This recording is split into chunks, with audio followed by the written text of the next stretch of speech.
It is a very unique quilt. So it's a grandmother making it for her granddaughters, and she has taken all their masks and appliqued them onto these squares and made this giant quilt out of it. So some of the challenges that have arisen for me, and I'll be perfectly honest with you, I've been putting this quilt off for like 10 days because I just wasn't sure how my machine would do and how it would quilt, because it is very, very challenging. So there are mixed fabrics in this quilt to start with. There are lots of cottons and wovens, but there's also tricots, which is kind of a slinky knit fabric. There's satin, there's like sports jersey type fabric. There's even a sort of pleather vinyl type fabric. And so that's throughout. So I'm dealing with all kinds of different fibers and textiles throughout the whole project. And then of course, because the masks were made, you know how they have that curved seam. So she flattened that down and top stitched it and then appliqued those masks onto these blocks. So they're very, you can see one right here. They're very, very thick. So to deal with the different fabrics, she put fusible interfacing on the back of every square. And then of course pressed, here's another one. You can kind of hear it on this one. Can you hear my finger? It's like, it's so hard with all that fusible and everything and all those layers that it's just about like stitching through paper. So these were the difficulties. Thick seams because of all that interfacing. Obviously the thick seams on the edges of the masks and where they're top stitched down, like there's just a lot of bulk going on. And then of course that variety of fabrics, all of which sort of take a stitch, take thread a little bit differently. So what are the things I did to address all of those?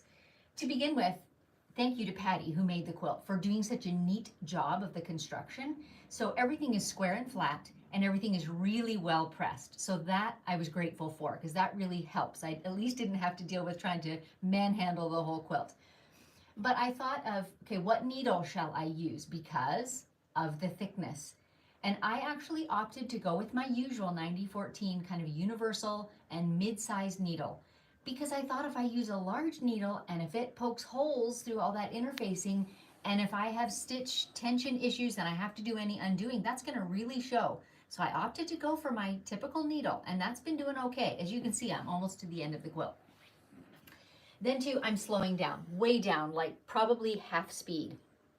But the stitch formation is great. So you're seeing the front side of it here, and my husband's holding the camera today.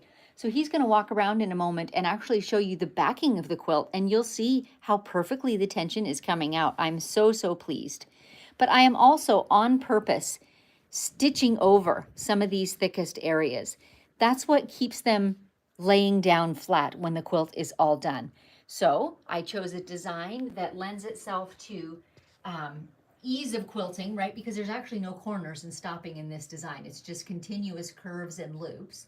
So there's ease of stitching, and also I can make it larger, smaller, shift it, right? To make that stitching land wherever I want it to be. So I have purposely tried to stitch on or very close to the thickest parts, because that's what keeps the quilt flat and compressed when I let it off the long arm rails. If you don't, if you stitch around those really thick, bulky areas, when you take the quilt off, they relax and they sort of pop up like buttons. When you've stitched around them, the thick part pops up, and I don't want that look. I want it to look as flat as possible. So choosing a quilting design that lends itself to whatever adjustments I need to make on the fly was really key. I honestly don't know how you would do a quilt like this if you were using a digital design and letting a computer stitch it out, because you wouldn't have any control over that.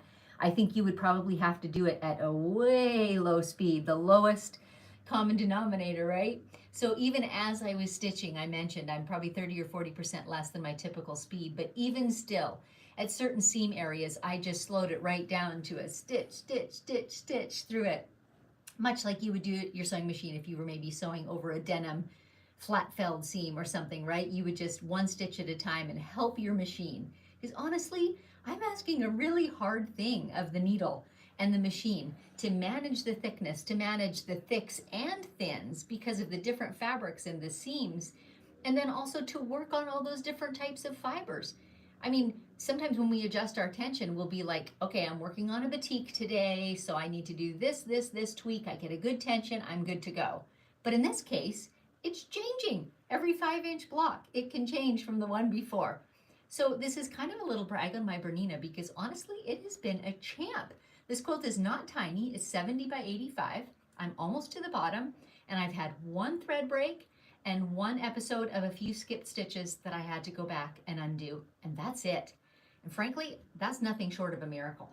So I'll let Dave walk around to the back of the quilt, and you can have a look at the backing and just get a glimpse of how really nice the tension is still coming out. I'm just so impressed. I'm using my typical 100% polyester 40 weight thread. I have the same thread top and bottom. Oh, I take that back. I have a slightly darker shade on the bottom. But it's coming out really, really nicely. I'm just incredibly pleased.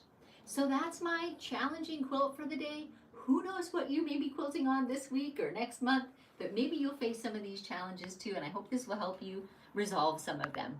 So thanks for joining in, and I'll catch you next time.